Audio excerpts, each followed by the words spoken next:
یہ انعام جو مفتی آفاق صاحب نے اس زمین پر رہ کر، اس شہر میں رہ کے اپنے آقا، کل کائنات کے آقا جناب محمد رسول اللہ صلی اللہ تعالیٰ علیہ وسلم کے دین کی جو خدمت کی ہے، یہ اللہ کی طرف سے آج مفتی آفاق صاحب کے لیے انعام۔ جیسا کہ میں جانتا ہوں کہ مفتی صاحب نہ کوئی ان کا اتنا بڑا بیک گراؤنڈ تھا، نہ کسی اعلیٰ خاندان سے کوئی تعلق تھا۔ یہ جو آج لوگوں کے دلوں میں مفتی آفاق صاحب کی محبت نظر آ رہی ہے، جو لوگ اپنے گھروں کو چھوڑ کر کئی کلومیٹر کا سفر طے کر کے اس محفل پاک میں حاضر ہیں، میرا یہ ماننا ہے کہ جو مفتی صاحب نے دین کی خدمت کی ہے، تو اللہ تبارک و تعالیٰ نے لوگوں کے دلوں میں مفتی آفاق صاحب کی محبت کو ڈالا۔ سبحان اللہ۔ آج ایک عجب سا ماحول ہے کہ لوگ جو کامیابی کی منزلیں طے کرتے ہیں، ان کے پیچھے کسی نہ کسی کا ہاتھ ہوتا ہے۔ کوئی بڑی خانقاہ سے تعلق رکھتا ہے، کسی کے آباء و اجداد بہت بڑے اپنے وقت کے عالم دین تھے، مفتی تھے، علامہ تھے۔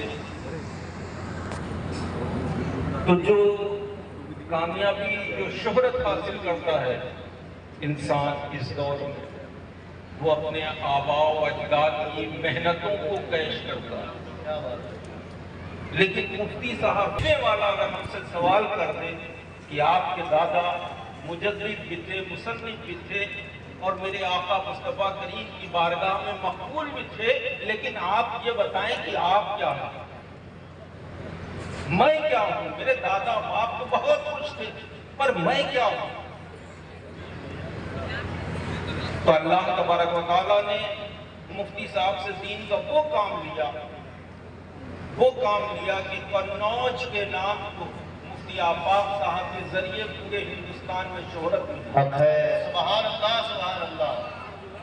جس طرح بریلی کو عزت ملی ہے میرے پیارے سرکار اعلیٰ حضرت، نعرے تکبیر، نعرے رسالت، مسلک اعلیٰ حضرت، فیضان حضور بحر عرفان۔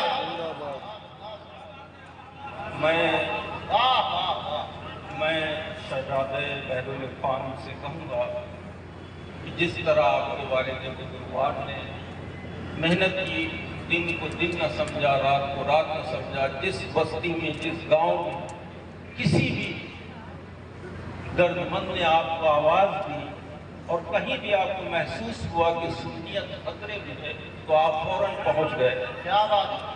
اسی طرح میں چاہوں گا کہ آپ یہ مت سوچئے گا کہ میرے باپ کو بحر عرفان ہے، آپ بھی کچھ کر کے دکھائیے۔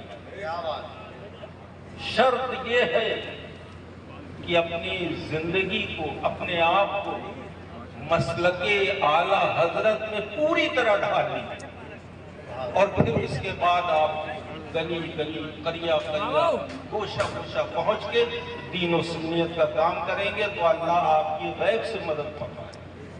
میں اللہ رب العزت کی بارگاہ میں دعا کرتا ہوں، عریضہ پیش کرتا ہوں کہ اللہ تبارک و تعالیٰ بحر عرفان کے درجات کو بلند فرمائے، ان کے بیٹوں کو، ان کے شہزادوں کو، ان کے مریدین کو انہی کے نقش قدم پر چلنے کی توفیق عطا فرمائے۔ وما علینا الا البلاغ۔